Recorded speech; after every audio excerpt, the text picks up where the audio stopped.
Fala galerinha, tudo bom? Aqui é o Franco para a gente resolver juntos a questão 55 da prova da FATEC do meio de ano aqui de 2025. Então, bora lá para fazer a resolução. Acho que essa é uma questão interessante, né? Mais relacionada com cálculos químicos. E como é que eu sei disso, né? Quando você bate o olho na questão, fora ter o texto de apoio, enfim, tem alguns números, mas você olha, tem lá um item lá no finalzinho, um pouco antes das alternativas, o ABCD, dados, né? Massa molar, quanto vale uma tonelada, a equação dos gases ideais, né?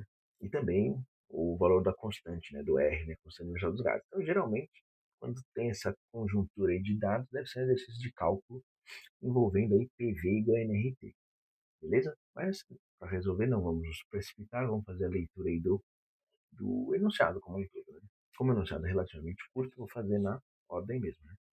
Ó, o diesel é comercializado no Brasil com uma mistura que contém atualmente 14% de biodiesel, beleza? Se esse percentual for aumentado para 25%, o Brasil deixará de emitir mais 330 milhões de toneladas de CO2 em 10 anos. Legal, hein? Considerando que a pressão é de 1 atm e que a temperatura é de 300 Kelvin, assinale a alternativa a qual indica o volume aproximado de CO2 em litros que deixará de ser emitido no Brasil ao realizar essa mudança, beleza? Descrevendo o texto na composição do diesel, ok? Aqui, de modo geral, acho que a gente vai assumir que qual é o volume que vai deixar de ser emitido durante o período de 10 anos, tudo bem? Como ele não falou nada, vamos assumir que mantém 10 anos, ok? Então, bora lá. Então, como é que funciona aqui? Ele deu muitas informações, né? Então, a gente tem que uma dificuldade desse exercício que é importante você saber, uma habilidade importante é você identificar quais informações você vai de fato utilizar para resolver o exercício. Então, por exemplo, essas informações de 14% de biodiesel hoje, aumentar para 25%, essas porcentagens não vamos precisar. Show de bola? É a primeira parte. Então, a gente vai trabalhar com, é, basicamente, a equação dos gases ideais, a equação de Clapeyron, enfim, que é o PV igual a nRT, certo? Eu, quando trabalho com VNRT, uma boa dica é você sempre substituir as grandezas, pressão, volume, por aí vai, pelo número junto com a unidade. Facilita bastante para não cometer problemas aí de conversões, né? Nosso objetivo aqui é descobrir volume de gás, fechou? Ele deu a pressão, ele deu o R, ele deu a temperatura. Ele não deu diretamente o número de mols, mas ele deu a massa, não é verdade? Então a gente vai fazer uma conta anterior. Eu prefiro fazer essa conta fora e depois colocar no PVNRT, beleza? Vamos achar quantos mols deixariam de ser emitidos se tivesse essa mudança. Então, a primeira etapa aqui é pensar o seguinte: eu sei que 1 mol, né, de gás carbônico ele vai ter uma massa de 44 gramas. Sei disso porque está lá nos dados, né? E a pergunta é: quantos mols eu vou? Ele estão, contém, na verdade, que quantidade em massa? 330 milhões é 10 elevado a sexta toneladas, tudo bem? Só que aqui tem que tomar um cuidado com essa regra de 3. Por quê? É, aqui, nessa parte do mol e mol, beleza, show de bola.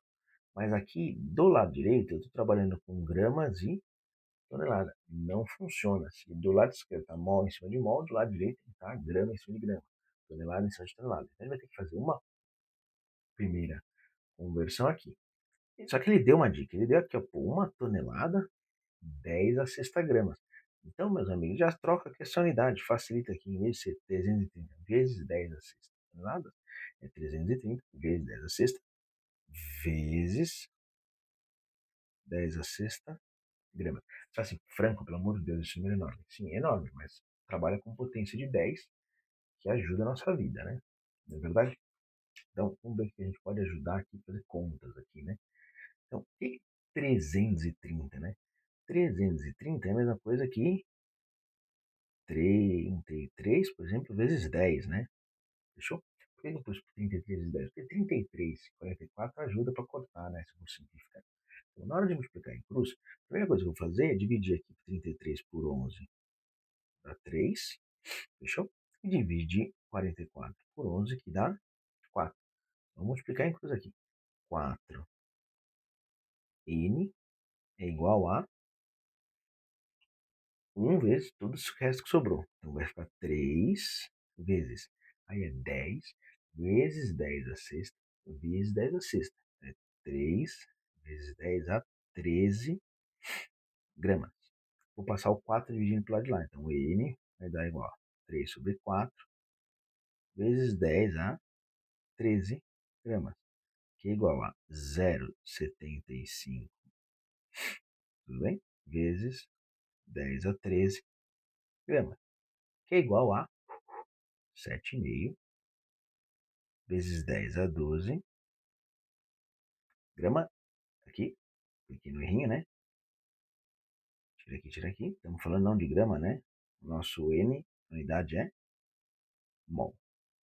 Beleza? Então achamos quantos mols, né? Deixariam de ser emitidos se a mudança fosse aplicada. O que a gente vai fazer agora? Agora sim a gente vai para onde? Para o PV igual NRT. Então vamos dar um zoom aqui para ajudar a nossa vida, né? E o importante é garantir que as equações, que as grandezas estão todas batendo, tudo bem? Então tomar cuidado para não promover aqui. Então pressão, a gente sabe que é um ATM, um ATM.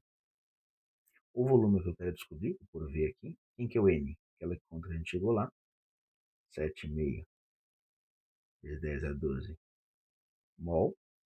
Quem que é o R? É o valor que ele deu aqui, ó. 0,082 atm litro mol Kelvin. E aqui, ficou meio apertado aqui, vamos jogar essa nossa primeira parte aqui do mol um pouquinho para lá, depois a gente volta, né? Então bora lá. E vezes 300 Kelvin. Fechou? Aqui, cá entre nós, assim, vamos ser bem honestos, né? É, não vai dar muito aqui para ajudar, mas vamos ver o que dá para a gente resolver. Primeiro vamos olhar para as unidades, né? Ó, ATM corta com ATM, mol corta com mol, Kelvin corta com Kelvin, só sobra aqui, vou pintar de amarelo, litro, que é o que eu queria. Então eu estou com unidades coerentes. Tudo bem? Do lado esquerdo só tem o V, então fica fácil. Então, na verdade, virou aqui fazer uma conta, só que uma conta com um número meio chatinho, né? Mas paciência, né? Vamos tentar dar uma organizada, ver se a gente pode ajudar aqui. 7,5 vezes 10 a 12 vezes 8,2 vezes 10 a menos 2 vezes 3 vezes 10 ao quadrado. Por que eu fiz isso? Para poder dar uma limpada do ponto de vista aí de vírgulas. Geralmente a gente tem uma dificuldade maior de fazer conta 0,082 do que 8,2, né? 10 a menos 2 com 10 ao quadrado cancela, né? Então ficou assim. O volume é 3 vezes 7,5 vezes 8,2 vezes 10 a décima segunda litros. E aqui, vou ser bem honestos, hein? Você já consegue, pô, estava fazendo a prova, não tinha muito tempo para fazer essa conta e tudo mais, que a gente começa a já resolver alguns problemas. Eu consigo já descartar a ABC, concorda? Por quê? Porque eu tenho 3 vezes 7,5 vezes 8,2 vezes 10 a décima segunda. O A e o B e o C são sempre valores menores, né? 1,5 é menor do que 3 vezes 7,5 vezes 8,2. Fechou? Então a gente ficaria só entre D e E. Isso, hum, do ponto de vista de chutar, né? Não teve tempo para terminar a prova e tudo mais, é 50% de chance de acerto, né? Mas aqui a gente pode fazer o cálculo, né? Então, é 3. Vamos ver aqui. 3. Tá? 3 vezes 7,5 vezes 8,2, chegamos em, essa continha dá 184,5 vezes 10 a décima segunda, que é aproximadamente 1,84 vezes 10 a 14 litros. Completamos E aí chegamos com a resposta alternativa E. Fechou, galera? Então esse aqui já é um exercício do ponto de vista de cálculo mais exigente. Temos aí duas etapas de cálculo, achar um número de mols, né, e depois fazer o PVNT, e ainda com as continhas mais chatas envolvendo aí potência de 10. Beleza, gente? Então, ó, abração pra vocês, até o próximo. Tchau, tchau.